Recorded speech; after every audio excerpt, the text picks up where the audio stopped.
오순절에 임한 성령님을 통해서 이 권능을 받은 제자들이요, 이제 밖에 나가서 담대하게 예수님의 복음을 전했습니다. 그 결과 수많은 유대인들이 회개하고 이제 예수님의 제자가 됐습니다. 하지만 예루살렘에 있는 대다수의 종교 지도자들은 여전히 예수님을 미워하고 시기하고 또 배척하고 있었습니다. 그들은 자신들이 가지고 있는 권력을 이용해서 누구든지 예수님의 제자가 되는 사람은 유대교에서 출교를 시키겠다라고 하면서 이제 교회를 핍박했습니다. 여러분, 그 당시에 이스라엘은 종교와 정치가 하나였던 시기였기 때문에 여러분, 유대교에서 출교를 당한다라는 것은 단순히 종교적인 행사에 내가 이제 참석을 못하게 됐다, 이런 정도의 의미가 아닙니다. 그러니까 사회적으로 이 사람이 아예 매장이 된다는 의미입니다. 그래서 유대교에서 출교당한 사람들은 성전에도 들어갈 수도 없고 우리처럼 이렇게 예배드리는 회당 모임에도 갈 수가 없었습니다. 또 어떠한 종교의식이나 행사에도 참여할 수가 없었어요. 뿐만 아니라 누구도 이 사람들과 인사도 하면 안 됩니다. 대화도 하면 안 되고 식사도 같이 해서도 안 되고 이 사람들과 상업적인 거래를 해서도 안 됩니다. 그래서 출교를 당한 사람은 어떻게 되느냐, 생존의 위협 가운데 처하게 된다는 거예요. 그럼에도 불구하고 수많은 유대인들이 예수님을 믿고 예수님의 제자가 됐습니다. 예수님의 제자가 된 사람들 중에 경제적으로 그래도 어느 정도 여유가 있는 사람들은 이러한 상황을 견딜 수 있었습니다. 근데 가난한 성도들은 정말 큰 위기에 처하게 된 거예요. 그러니까 모세의 율법에는 뭐가 있냐면, 가난한 나그네나 과부나 고아와 같이 생계를 스스로의 힘으로 유지할 수 없는 사람들은 도와주라고 돼 있어요.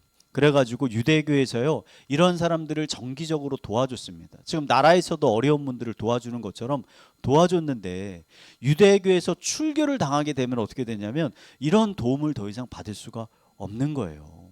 그러니까 이러한 상황을 안타깝게 여긴 이제 몇몇 부유한 이 교인들은요, 자신들의 재산을 팔아가지고 이 어려운 성도들을 돕기 시작했습니다. 나중에는 이게 점점 커져서 어떻게 되냐면 그냥 자기 있는 모든 재산을 다 팔아가지고 그냥 교회에 다 맡긴 거예요. 그래서 사유재산을 포기하고 모든 물건을 통용해서 쓰기 시작했더라. 성경이 그렇게 기록하고 있거든요. 저는 이 놀라운 일들이요, 성령님의 놀라운 역사를 통해서 일어났다고 생각합니다.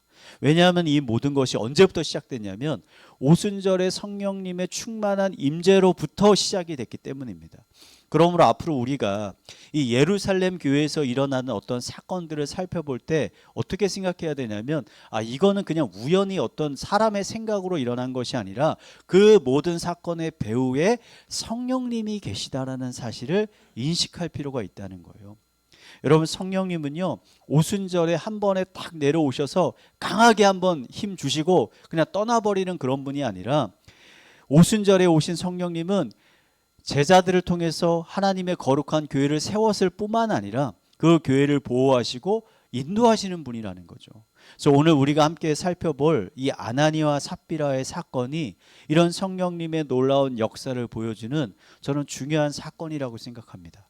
오늘 말씀을 통해 예수님 시대뿐만 아니라 지금 우리가 살아가는 이 현대 교회 안에서도 여전히 역사하시는 성령님의 놀라운 능력과 은혜를 발견하게 되는 귀한 시간이 되기를 간절히 축원드립니다. 옆에 분들에게 이렇게 권면합시다. 성령님은 지금 당신과 함께 계십니다. 예루살렘 교회에 아나니아와 삽비라라는 부부가 살고 있었습니다.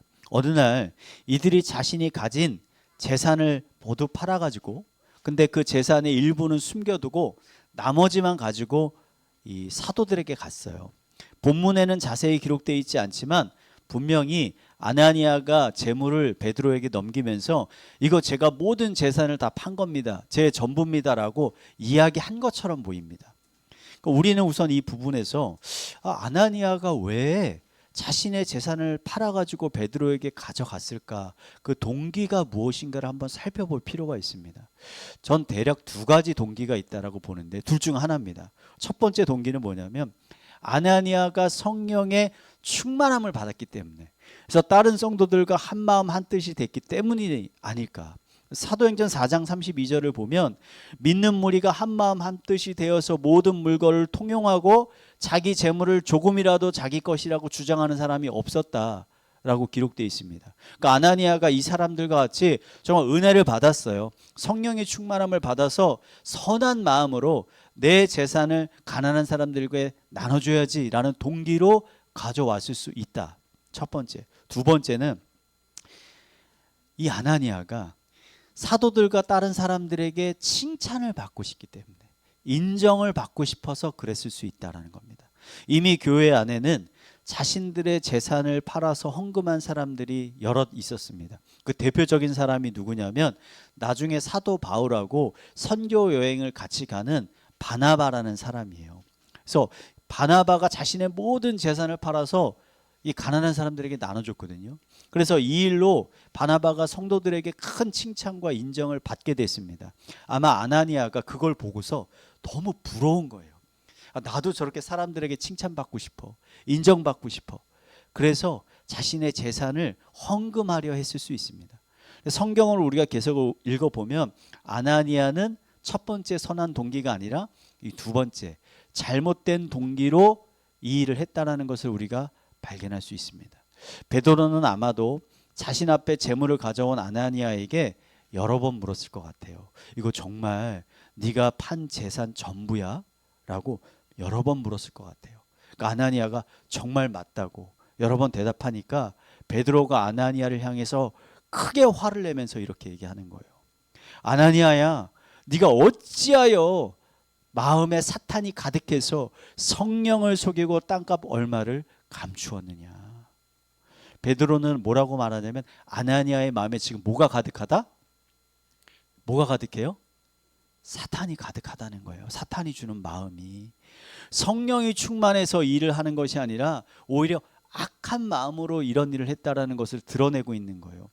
만약 그가 정말 선한 동기로 이 일을 했다라면 그런 자기가 가진 전 재산을 가져왔든지 아니면은 정직하게 얘기했겠죠. 내 판 재산의 일부분을 가져왔습니다. 베드로의 말이 떨어지기가 무섭게 아나니아의 영혼이 떠나버리고 말았습니다. 그리고 3시간 후에 아나니아의 아내 삽비라도 베드로를 찾아왔는데 그녀 역시 남편하고 똑같이 이야기하는 거예요. 베드로와 다른 성도들을 속이려고 하는 거죠. 그녀 역시 남편을 따라 목숨을 잃게 됐습니다. 결국 자신의 재산을 적당히 지키면서 사람들에게 칭찬과 인정을 받아보겠다는 이 잘못된 동기로 시작한 이 일이 어떻게 됐습니까? 재산도 다 잃게 됐을 뿐만 아니라 가장 소중한 자신의 목숨까지도 잃게 되는 정말 너무나 안타깝고 비참한 결말을 가져오게 됐다는 거예요. 여러분, 이 아나니아의 부부의 끔찍한 사건을 살펴보면서 우리가 깊이 한번 던져봐야 되는 중요한 질문이 있다라고 생각이 됩니다. 그건 뭐냐면 아나니아 부부는 정말 무엇 때문에 이렇게 끔찍한 결말에 이르게 되었는가라는 거예요. 이 질문이 중요해요. 단지 그들이 재물을 어느 정도 지키면서 동시에 사람들에게 칭찬을 받고 싶어한 그 욕망 때문에 그렇게 되었는가? 여러분, 그렇지 않다는 거예요. 그렇지 않아요. 왜냐하면 베드로는 헌금을 가져온 아나니아를 향해서 뭐라고 말하냐면 땅이 그대로 있을 때도 네 거고 판 후에도 그냥 네가 다 가져도 된다. 그리고 판 재물을 일부만 갖다 내도 아무 상관없다. 네가 그 재물에 대해서 마음이 있어도 그거 큰 상관 아니야. 얼마를 줘도 상관없어. 문제는 뭐냐면 네가 지금 성령님을 속이려 했기 때문에 문제라는 거예요. 베드로는 아나니아에게 네가 성령을 속이려 했다라고 말하고 그 후에 따라온 삽비라에게 뭐라고 하냐면 주의 영을 네가 지금 시험하려고 했다. 즉 이 두 사람의 행위가 지금 사람을 속이려는 행위가 아니라 하나님 성령님을 속이려는 행위였기 때문에 이런 비참한 결과를 맞게 됐다는 거예요. 4절에 베드로가 아나니아에게 이렇게 말했죠. 우리 다시 한번 읽어보죠. 6장 4절 읽어보겠습니다. 시작. 네, PPT 6장 4절. 네, 한번 읽겠습니다. 시작. 땅이 그대로 있을 때에는 내 땅이 아니며 판 후에도 내 마음대로 할 수가 없더냐. 어찌하여 이 일을 내 마음에 두었느냐. 사람에게 거짓말한 것이 아니요 하나님께로다. 여러분, 저는 이것이 교회가 어떠한 곳인지를 정확하게 보여주는 말씀이라고 생각을 합니다. 여러분, 예루살렘 교회는요, 아까 말씀드렸듯이 오순절에 성령님의 임재로부터 시작이 됐어요. 단순히 시작만 성령님이 하신 것이 아니라 교회 안에서 일어나는 수많은 일들을 지금 성령님이 인도하고 계시고 감찰하고 계시고 통치하고 계신다는 의미예요. 그래서 많은 사람들이 자신의 사유 재물을 포기하고 함께 통용하게 된 것도 그냥 사람의 마음이 좋아서 그렇게 한 게 아니라 성령님께서 그의 마음에 감동을 줘서 역사에서 그들이 한 마음 한 뜻이 되어서 그런 일이 일어날 수 있다는 거예요. 그러니까 이것은요, 여러분, 교회가요, 정말 세상에 많은 교회가 있잖아요. 교회가 겉보기에는 사람들이 모인 조직 같죠. 사람들이 움직이는 공동체 같지만 사실은 그 교회를 움직이는 주체는 사람이 아니라 성령님이라는 것을 우리에게 가르쳐주고 있는 거죠. 그래서 어떤 학자들은 사도행전이 사도들의 행적을 기록한 서신이라 그래서 사도행전이거든요. 이름 바꿔야 된다. 이것은 사도행전은 사도들의 행적이 아니라 사도들을 통해서 역사하시는 성령님의 행적이다. 그래서 성령행전이라고 이름을 바꿔야 된다라고 주장하기도 합니다. 저 100% 여기에 동의합니다. 여러분, 사도행전이 시작되면 어떤 일이 일어나는 줄 아세요? 그동안 예수님께 늘 근심만 끼쳐드리던 제자들이요, 완전 다른 사람들이 돼서 딱 등장하는 거예요. 여러분, 예수님을 3번이나 부인한 이 겁이 많은 베드로가 어떻게 변합니까? 수많은 사람들 앞에서 예수 그리스도의 복음을 담대하게 증거하잖아요. 복음을 전한다는 이유로 제사장들에게 붙잡혀서 매질을 당하고 핍박당하고 협박당하는데 제자들이 어떻게 하냐면 그냥 우리 죽일 테면 죽여라. 우리 더 때릴 테면 때려라. 우리는 무조건 예수 그리스도의 복음을 전해야 되겠다라고 자신의 믿음을 지켜내는 거예요. 뿐만 아니라 예수님이 행하셨던 놀라운 이적들을 이들이 행하기 시작하잖아요. 우리가 지난주에 봤잖아요. 베드로와 요한이 태어날 때부터 안진뱅이였던 사람을 예수 그리스도의 이름으로 일으키잖아요.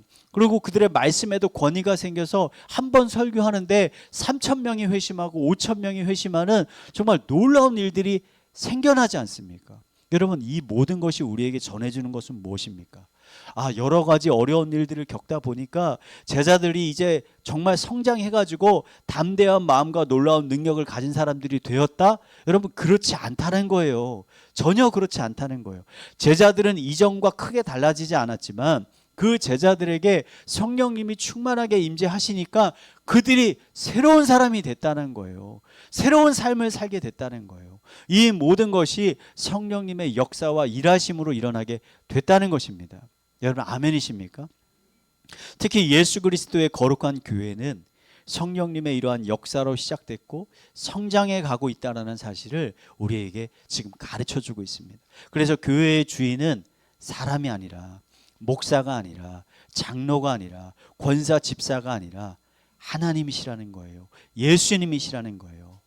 하지만 아나니와 삽비라는요, 이 사실을 모르고 있었다는 겁니다. 믿지 않고 있었다는 겁니다. 저는 이 두 사람이 아마도 회심하지 않은 사람이었다고 생각합니다.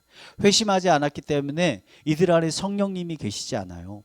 성령님이 없으니까 다른 성도들과 동일하게 성령님이 주시는 거룩한 마음을 품을 수가 없는 겁니다.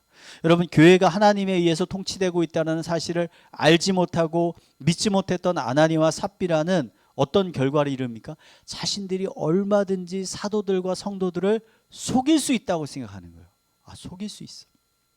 이것이 아나니와 삽비라가 저지른 가장 치명적인 실수라는 거예요. 여러분, 오늘날 교회도요, 아나니와 삽비라 같은 사람들이 많이 있습니다. 입으로는 교회가 예수님의 거룩한 몸이고 교회의 진정한 주인은 예수님이라고 고백하죠. 말로는 그렇게 고백해요. 근데 실제로는 교회 안에 예수님이 안 계신 것처럼 행동합니다. 우리가 종종 뉴스를 통해서 교회 안에서 벌어지는 수많은 끔찍한 사건 사고들을 접하게 되잖아요. 심지어 존경받던 목회자들도 이런 악한 죄들을 짓기도 합니다. 어떻게 교회 안에서, 어떻게 거룩한 교회 안에서 이런 일들이 벌어질 수가 있는가? 그 이유는 하나입니다. 이런 일들을 행하는 사람들의 마음속에 교회의 주인이 예수 그리스도시고 그 예수님께서 지금 살아서 이 모든 교회를 통치하고 계시다라는 믿음이 그들에게 없기 때문이에요. 저는 언젠가 이런 사람들은 어떻게 되느냐? 오늘 아나니아 삽비라와 같이 하나님의 무서운 심판대 앞에 서게 될 것이라고 생각합니다. 오늘 말씀은 이런 불의한 마음과 생각을 품고 있는 사람들에 대한 하나님의 무서운 경고라고 볼 수 있는 거죠. 여러분, 교회의 주인은 예수님이십니다. 예수님은 2000년 전이나 지금이나 여전히 교회의 주인이 되시고 거룩한 성령님을 통해서 그분의 몸인 교회를 통치하고 계십니다. 그러므로 여러분이 교회에 와서 행하는 모든 말과 행위는 단순히 사람에게 지금 행하고 있는 것이 아니라 예수님에게 행하고 있다는 거예요. 하나님은 우리들의 말과 행동뿐만 아니라 우리들 마음속 깊이 있는 동기까지도 지금 감찰하고 계시다는 거죠. 여러분, 우리들이 얼마든지 아나니아와 같이 사람을 속일 수 있습니다. 성도들 속일 수 있어요. 겉으로는 교회와 성도들을 위하는 것처럼 행동하지만 사실은 자신의 욕구와 욕망을 채우기 위해서 그런 말들과 행동들을 하고 있을 수 있습니다. 거짓 헌신으로 사람들의 환심과 칭찬을 얻을 수도 있습니다. 하지만 결코 잊지 말아야 하는 것은 우리가 사람은 속일 수 있지만 성령님은 속일 수 없다는 것입니다. 성령님은 우리의 마음속 깊은 곳의 동기를 정확히 알고 계십니다. 잠시 사람들을 속여서 자신의 목적을 달성할 수는 있지만 결국은 하나님께서 그 악한 모든 것들을 언젠가 드러내실 것입니다. 사랑하는 성도 여러분, 교회를 소중히 여기시기 바랍니다. 교회를 사랑하시기 바랍니다. 왜냐하면 그것이 여러분들에게 가장 큰 복이 되기 때문입니다. 우리 사무엘상 2장 30절 말씀 한번 읽어볼까요? 한번 읽겠습니다. 시작. 나를 존중히 여기는 자를 내가 존중히 여기고 나를 멸시하는 자를 내가 경멸하리라. 아멘. 하나님은요, 하나님의 교회를 존중히 여기고 사랑하는 사람들을 어떻게 하십니까? 그들에게 더 큰 은혜와 사랑을 부어주시겠다고 약속하십니다. 저는 이 말씀이 진실이라고 굳게 믿고 있습니다. 제가 한 15년간 목회를 하면서 이 말씀이 진실이라는 것을 수도 없이 경험했어요. 저는 교회를 진심으로 사랑하고 또 존중히 여기고 충성스럽게 섬겼던 사람들 중에 복을 받지 않은 사람들을 거의 보지 못했습니다. 그들이 잠시는 어려울 수 있어요. 경제적으로, 육체적으로, 관계적으로 잠시는 어려울 수 있습니다. 하지만 이런 충성된 마음을 가지고 하나님의 교회를 섬겼던 사람은 결국은 하나님이 주시는 큰 회복과 은혜를 경험하게 되더라고요. 근데 반대로 교회를 가볍게 여기고 교회에서 맡은 직분들을 소홀히 여기고 그냥 자기 하고 싶은 대로 그냥 그렇게 살았던 사람들은 어떻게 되느냐? 결국은 자신이 바라던 바와는 전혀 다른 어려운 인생, 꼬인 인생을 살게 되는 것을 너무나 많이 목도하게 됩니다. 저는 성도님들을 볼 때 그래서 딱 한 가지를 봅니다. 그러니까 이분이 지금 얼마나 많이 배웠나, 집이 얼마나 잘 사나, 자녀들이 얼마나 좋은 대학 어디를 갔느냐. 여러분, 이런 거 중요하지 않아요. 이런 거 다 부수적인 거예요. 정말 중요한 건 뭐냐면 이 사람이 진짜 하나님 사랑하는가, 이 사람 마음 가운데 성령님의 충만함이 있는가. 그래서 그 마음을 가지고 하나님의 몸된 교회를 사랑하고 잘 섬기고 있는가. 이거 하나만 봅니다. 여러분, 이거 돼 있는 사람은요, 아무런 걱정을 할 필요가 없어요. 왜냐하면 오늘 약속의 말씀처럼 하나님께서 그 사람의 인생을 보호하시고 인도하실 것이기 때문이에요. 다시 한번 권면을 드립니다. 교회를 소중히 여기시고 사랑하시기 바랍니다. 교회를 여러분 소중히 여기고 사랑한다라는 거 정확히 어떠한 의미입니다. 어떠한 의미일까요? 교회를 사랑한다는 것은요, 우선 교회 안에 있는 성도님들을 소중히 여긴다는 거예요. 내 옆에 있는 사람을 소중히 여기고 잘 섬긴다는 의미예요. 예수님은 사랑에 대해서 이렇게 말씀하셨죠. 마태복음 25장 40절 말씀 한번 읽겠습니다. 시작. 내가 여기 내 형제 중에 지극히 작은 자 하나에게 한 것이 곧 내게 한 것이니라 하시고. 아멘. 예수님이 뭐라 하십니까? 제자들에게 지금 옆에 있는 형제 자매들을 사랑으로 섬기는 것이 곧 뭡니까? 나를 사랑하고 섬기는 거와 동일한 것이다. 예루살렘 교회 성도들은 예수님을 사랑했기 때문에 자신들의 모든 재물을 팔아서 교회 안에 있는 가난한 성도들과 나눈 거예요. 자신은 성경 말씀도 많이 알고 예수님을 사랑하고 믿음도 좋고 그다음 나는 정말 신앙생활 잘한다고 하면서 자기 말로 정작은 옆에 있는 형제 자매를 잘 섬기지도 않고 그들의 필요에 관심도 없고 채워주지도 않고 그들의 연약함을 감싸주지도 않고 오히려 상처를 드러내서 그 사람들을 더 힘들게 하고 있다면 그 사람은 어떤 사람이에요? 예수님을 사랑하는 것이 아닙니다. 사실은 자기 자신을 사랑하며 살아가고 있는 것입니다. 그 사람은 결코 예수님께 칭찬을 듣지 못하게 될 것입니다. 예수님을 사랑하신다면, 예수님이 주신 놀라운 구원의 은혜를 경험하셨다면 지금 여러분 옆에서 신앙생활을 함께하고 계시는 성도님들을 소중히 여기시기 바랍니다. 그들 안에 예수님의 영이 함께 계시다라는 것을 믿고 예수님을 대하듯이 그 사람들을 잘 대하시기 바랍니다. 오늘 말씀을 한번 정리하겠습니다. 오늘 아나니아 삽비라 사건은요, 한 개인의 그릇된 욕망과 그에 따른 비참한 결말을 보여주는 그런 개인적인 사건이 아닙니다. 오늘 사건은 교회의 주인이 하나님이시고 하나님께서 교회를 세우시고 통치하고 계신다는 사실을 우리에게 가르쳐주고 있는 거예요. 교회 역사에 등장했던 수많은 이런 수도원이나 영성 공동체의 모임에 특이한 관습이 하나 있었습니다. 초대교회 때부터 이어오는 거예요. 이게 뭐냐면 지금도 유럽의 몇몇 교회들은 이런 관습을 여전히 유지한다고 합니다. 이 특이한 관습이 뭐냐면 모임 가운데 빈 의자를 하나 두는 거예요. 빈자리를 늘 사람이 꽉 차 있더라도 빈자리를 하나 두는 겁니다. 왜 빈 의자를 둡니까? 그들이 예수님이 지금 이 모임 가운데 함께 하고 계시다는 사실을 잊지 않고 늘 인지하기 위해서 그 빈 자리를 항상 놔둔다는 거예요. 저는 이러한 관습이 여전히 우리들의 신앙에 참 유익하다고 생각을 합니다. 교회의 주인은 예수님이십니다. 주인이신 예수님은 늘 교회와 함께하고 계십니다. 예수님은 교회 안에서 일어나는 모든 일들을 알고 계십니다. 우리가 행하는 모든 것들을 살피고 계십니다. 교회에 와서 예배를 드리거나 봉사를 하거나 성도들과 교제하거나 그들과 대화할 때 예수님이 옆에 계시다는 사실을 여러분 잊지 마세요.